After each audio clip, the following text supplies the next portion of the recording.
explain it to you sometime. Yes, when I've got half an hour or so. OK, we like to think of Saturday as a family show, don't we? Of course. Yeah, so the phrase dirty weekend is not one we normally find ourselves discussing at 6:45 here at BBC One. But I want to introduce Lizzie Greenwood-Hughes to you because I hear that's exactly what we are going to be talking about. Lizzie, what is this dirty weekend? Sally, I think I better clear things up immediately because although, of course, it is the weekend and what I'm going to talk about does involve getting dirty, this is all to do with the BBC's Springwatch Dirty Weekend. It's part of their Breathing Places campaign designed to get all of us out into the open and do our bit for nature. There are hundreds of events going on all over the country this weekend, including this one here at the Stubley Hill Children's Centre in Leon Solent, where they're going to be building a sensory garden in just one day. I'll tell you more about that in a moment, but first I've been helping out at some projects already underway here in the south. This is going to be a stag beetle habitat. Why should we save the stag beetles? Well, it's just one of the animals that tidy up the world for us, eating up all the things that we don't want anymore.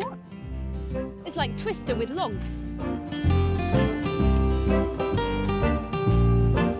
My work here is done. Now to Upton in Poole, where they're transforming roadside wasteland. More digging. Debbie, what are we actually digging for? Well, we're digging a pond today. It's a pond for newts. Hopefully other things are going to move in as well. On Sunday, we're hoping to have the fire brigade to come and fill up the pond for us. Then the wildlife can move in. It can be their new home.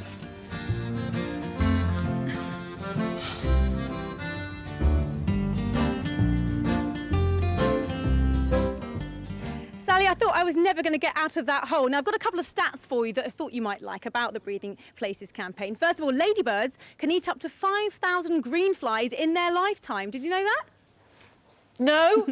And did you also know that getting in touch with nature can reduce stress and muscle tension? But if that doesn't work, Sally, then you can always build a sensory garden, although I wouldn't recommend trying to do it in one day. Now, Julie, it's looking very calm here at the moment because we're just doing the kind of groundwork, aren't we? But tomorrow, when this thing kicks off, you're trying to do it in one day, it's going to get a little bit more tense, isn't it? What's going on? It's going to be quite exciting. We've got lots of families from the local area and the community coming down to support us.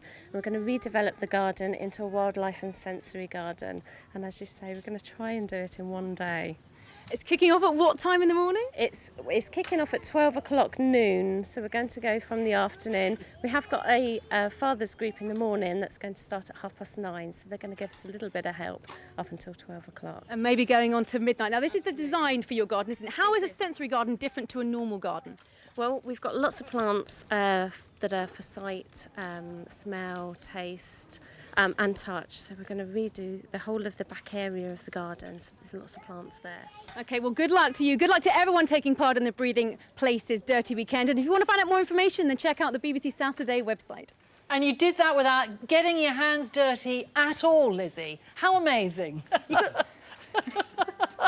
Go on, get grubby, Sally.